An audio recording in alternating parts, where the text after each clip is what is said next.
میں کرائے پر بچے سنبھالنے کا کام کرتی تھی۔ ایک روز ایک شیخ اپنی 13 سالہ بیٹے کو 3 راتوں کے لیے میرے پاس چھوڑ گیا۔ معاوضہ ڈبل تھا، اسی لیے فوراً شیخ کی بات مان لی، مگر صبح سو کر اٹھتی تو کپڑوں سے عجیب سی بدبو آتی۔ پیسوں کی لالچ میں سب نظر انداز کرتی رہی۔ تیسری رات اچانک آدھی رات کو آنکھ کھل گئی تو میرے ہوش اڑ گئے۔ 13 سال! کسی نے سچ ہی کہا ہے کہ انسان کا لالچ ایک نہ ایک دن اسے لے ڈوبتا ہے۔ میں بھی بری پھنسی تھی، مگر پیسوں کا لالچ اور دن بدن بڑھتی ضروریات کے آگے مجھے جھکنا ہی پڑا۔ آخر مجھے ایک رات گزارنے کے ساتھ 100 درہم مل رہے تھے۔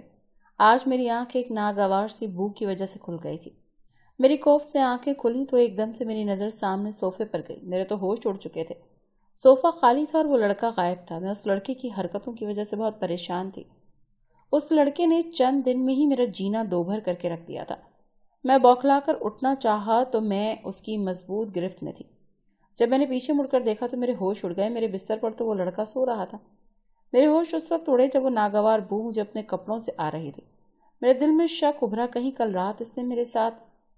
میں دبئی میں کرائے پر بچے سنبھالا کرتی تھی۔ میرے شوہر کو گزرے 2 سال بیت چکے تھے اور اب اپنی تمام ضروریات پوری کرنے کے لیے میرے لیے نوکری بہت ضروری تھی، اور میں نے پاکستان میں چھوٹی کلاس کے بچوں کو اسکول میں پڑھاتی رہی تھی، اسی لیے یہاں میں نے چھوٹے بچوں کو سنبھالنے کا کام کر لیا۔ میں سارا دن 2-3 گھروں میں جا کر بچوں کو سنبھالا کرتی، مگر دن کے اختتام پر مجھے جو معاوضہ ملتا میں وہ مشکل گزارا کر پاتی۔ پھر گھر پہنچ کر گھر کے کام کاج میرے سر ہوتے تھے۔ میں نے کم عمری میں ہی بہت بڑا دکھ جھیلا تھا۔ میری شادی کو 5 سال ہی ہوئے تھے کہ شادی کے فوری بعد میں اپنے شوہر کے ساتھ دبئی آ گئی۔ میرے گھر اولاد بھی کوئی نہ تھی اور اب 2 سال پہلے شوہر بھی حادثے میں جان سے ہاتھ دھو بیٹھا تھا۔ دبئی جیسے شہر میں کرائے کے فلیٹ میں رہتی تھی، لیکن میرے پاس کمانے کا ذریعہ کوئی نہیں تھا۔ جتنی تعلیم یہاں کے ہائی اسکول کے ٹیچر کے لیے مانگی جاتی ہے وہ میں نے حاصل نہیں کی تھی۔ باقی مجھے کوئی ہنر بھی نہیں آتا تھا، اسی لیے میں دن بھر دوسروں کے بچے سنبھالتی تھی۔ میری معصومیت کا فائدہ اٹھا کر لوگ مجھے کم پیسے دیتے تھے۔ میں نے آج تک کسی کے سامنے ہاتھ نہیں پھیلائے تھے، اسی لیے جو مجھے پیسے ملتے میں وہ رکھ لیتی، لیکن گھر کا کرایہ اور دیگر اخراجات کے لیے وہ پیسے کم تھے۔ ایک جاب کرنے والی مین کے ہاں میں ماہانہ تنخواہ پر ان کے بچوں کو سنبھالنے لگی۔ آج مہینے کی 10 تاریخ تھی اور آج مجھے ان سے سیلری ملنی تھی، مگر میم آج معمول سے زیادہ ہی لیٹ ہو چکی تھی۔ رات کے 8 بج چکے تھے۔ جب وہ گھر میں داخل ہوئی تو مجھے اپنا منتظر پا کر وہ چونکی اور پھر کاندھے سے بیگ صوفے پر اتار کر بولی، تانیہ تمہارا ٹائم ختم ہو چکا ہے، تم گئی نہیں ابھی تک؟ اس کے سوال پر میرا چہرہ بگڑا تھا۔ یہ امیر لوگ بھی نا اپنی تنخواہ لینا تو نہیں بھولتے، مگر جب دینے کی باری آتی ہے تو کنجوسیاں کرنے لگتے ہیں۔ دل ہی دل میں بڑبڑا کر میں نے انہیں یہاں رکنے کا مقصد بتایا۔ انہوں نے اپنے بیگ سے پیسے نکال کر میرے ہاتھ پر رکھ دیے۔ میں یک ٹک ان نوٹوں کو دیکھ رہی تھی۔ ان پیسوں سے تو میں گھر کا کرایہ دینے کے بعد بمشکل 15 دن کا راشن خرید سکتی تھی۔ میں نے حیرت سے میم کو دیکھا تو وہ میری خفگی کو نظر انداز کرتے ہوئے بولی، پورا دن میں آفس میں سر کھپاتی ہوں تو مہینے کے بعد جا کر پیسوں کا منہ دیکھنا پڑتا ہے، اور ایک تم لوگ سمجھتے ہو کہ مالکن درختوں سے پیسے توڑ کر لاتی ہے۔ تم کرتی ہی کیا ہو جو میں آئے دن تمہاری تنخواہ بڑھا دوں؟ میں نے 6 ماہ بعد تنخواہ بڑھانے کا کہا تھا تو آج یہ لیکچر سن لیا۔ پورا دن اس کے خپتی بچوں کے ساتھ میں کیسے وقت گزارتی تھی یہ میں ہی جانتی تھی، اور وہ کہہ رہی تھی کہ میں کرتی ہی کیا ہوں۔ وہ مزید بولنے لگی، کہنے لگی، صرف میرے بچوں کو کھانا کھلانا اور ان پر نظر رکھنا، بس اس کام کے لیے اتنی تنخواہ بھی زیادہ ہے۔ اب جاؤ اور سب وقت پر آ جانا۔ وہ مجھ سے یوں کہہ رہی تھی جیسے میں کوئی گری پڑی ہوں۔ میری آنکھوں سے آنسو چھلکنے لگے۔ میں خاموشی سے گھر سے باہر نکل آئی۔ بچے سنبھالنا کوئی آسان کام نہیں ہوتا، خاص کر جب وہ اتنے بگڑے ہوئے اور ضدی ہوں۔ پیسے لے کر میں مارکیٹ چلی گئی۔ رات کے اس وقت بھی دبئی کی سڑکیں اور مارکیٹس روشنیوں سے چکا چوند دن کا گمان دے رہی تھی۔ سارا دن بچوں کو سنبھال کر جب مجھے پیسے دیے جاتے تو میں بس ایک سرد سانس خارج کر کے رہ جایا کرتی۔ ان پیسوں سے میرا گزارا مشکل سے ہو پاتا تھا۔ میں نے اپنی گزشتہ زندگی بڑی تلخیوں میں گزاری تھی، جب تک کہ میری شادی حمزہ سے نہیں ہوئی تھی۔ میری ماں میرے بچپن میں ہی مر گئی تھی۔ سوتیلی ماں ظالم بہت تھی۔ حمزہ میرے پڑوس میں رہتا تھا، مجھ سے محبت کرتا تھا۔ جیسے ہی اس کی دبئی میں نوکری لگی اسے میرا رشتہ مانگ لیا، لیکن میری ماں حمزہ سے میرا رشتہ نہیں کرنا چاہتی تھی۔ وہ میری شادی کسی بڈھے سے کرنے لگی تو میں نے حمزہ کے ساتھ بھاگ کر شادی کر لی اور دبئی آ گئی۔ اسی لیے میرے لیے واپسی کا کوئی راستہ نہیں تھا، مجھے یہیں رہنا تھا۔ حمزہ کے ہوتے ہوئے مجھے کبھی ان چیزوں کی پرواہ نہیں تھی۔ ان کے ساتھ گزرے 5 سال میری پوری زندگی کا سرمایہ تھا۔ میری آنکھوں سے آنسو مسلسل بہہ رہے تھے۔ میں چند دن کا ضرورت کا راشن کا سامان خریدا اور اپنے فلیٹ پر جیسے ہی پہنچی تو سامنے کرایہ دار بڑا غصے سے کھڑا تھا۔ میں اسے آج کا وعدہ کر کے گئی تھی کہ مجھے تنخواہ ملنی ہے، رات تک کا کرایہ دے دوں گی، میں بڑی دل برداشتہ ہو کر وہاں سے لوٹی تھی اور اب وہ مالک مکان شروع ہو چکا تھا۔ کہنے لگا، میں کب سے آپ کا انتظار کر رہا ہوں۔ دیکھو بی بی، میرا یہ فلیٹ ڈبل کرائے پر چڑھنے کو تیار ہے، لیکن میں صرف تمہارے بیوہ ہونے کا لحاظ کر کے چپ ہوں۔ لیکن مجھے کرایہ وقت پر چاہیے، اس میں تاخیر برداشت نہیں کر سکتا، ورنہ اب دوسرا انتظام کر لو۔ میں جو بڑی مشکل سے آنسوں پر بند باندھے آئی تھی، اپنے پرس سے پیسے نکال کر اس مالک مکان کے ہاتھ میں رکھے اور چابی سے دروازہ کھول کر گھر میں داخل ہوتے ہی پھوٹ پھوٹ کر رونے لگی۔ بے بسی کیا ہوتی ہے اس وقت مجھ سے بہتر کوئی نہیں جانتا تھا۔ اگلے روز اسی بلڈنگ میں رہنے والی میری ایک پڑوسن میرے پاس آئی۔ اسے میری اچھی دوستی تھی۔ میری مترنم آنکھیں دیکھ کر وجہ پوچھنے لگی تو میں اسے اپنی مجبوری بتا دی۔ وہ مجھے کہنے لگی کہ تم گھر پر ہی بیبی سٹنگ کیوں نہیں کر لیتی؟ آس پاس کے کئی فلیٹس اور گھروں میں میرا نام کافی مشہور ہو چکا تھا۔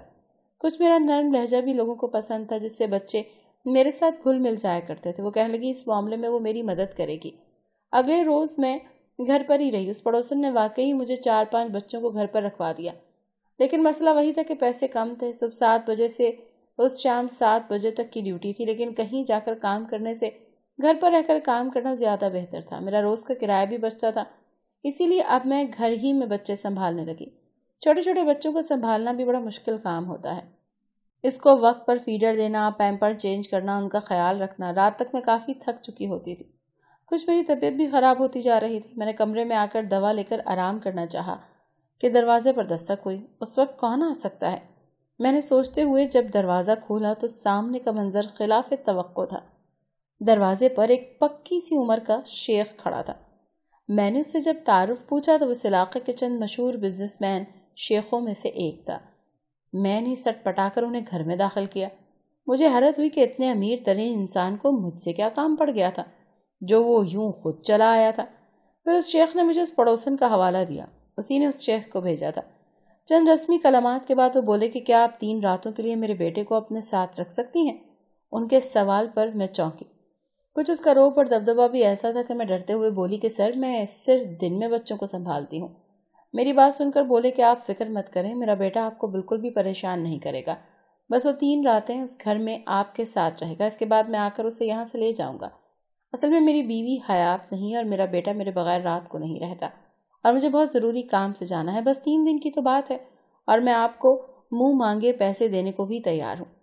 اس کی بات سن کر میں سوچ میں پڑ گئی تھی۔ مجھے سوچتا دیکھ شیخ بولا، آپ کو 3 راتوں کے 2000 درہم دوں گا۔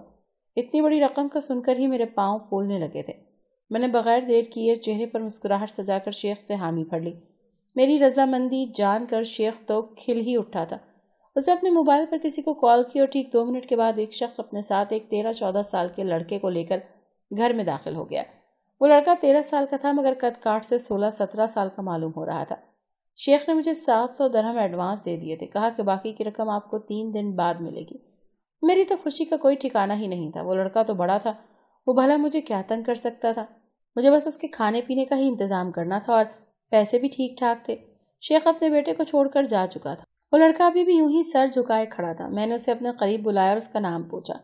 اس کی زبان توتلی تھی، وہ الفاظ ٹھیک سے ادا نہیں کر سکتا تھا۔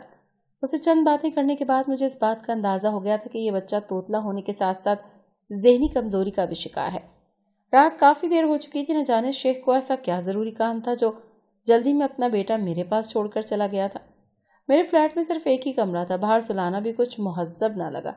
آخر کو اتنے بڑے باپ کا بیٹا تھا۔ میں اسے اپنے کمرے میں لے گئی اور صوفے پر سونے کا کہا۔ وہ کسی معصوم سے بچے کی طرح صوفے پر لیٹتے ہی سو گیا۔ میری بھی طبیعت خراب تھی، اسی لیے میں بھی جلدی سو گئی۔ صبح جب آنکھ کھلی تو مجھے اپنے اوپر کسی کا وزن کا احساس ہوا۔ پہلے تو خواب سمجھا، مگر جوں ہوش میں آئی میرا دماغ ایک جھٹکے سے بیدار ہوا۔ میں نے آنکھیں کھول کر اپنے دائیں جانب بیڈ پر دیکھا۔ وہ لڑکا میرے بیڈ پر سو رہا تھا اور اس کا ہاتھ میرے اوپر پڑا ہوا تھا۔ میں نے فوراً اسے خود سے دور کیا اور اٹھ کر کھڑی ہو گئی۔ میری سانسیں تیزی سے چل رہی تھیں۔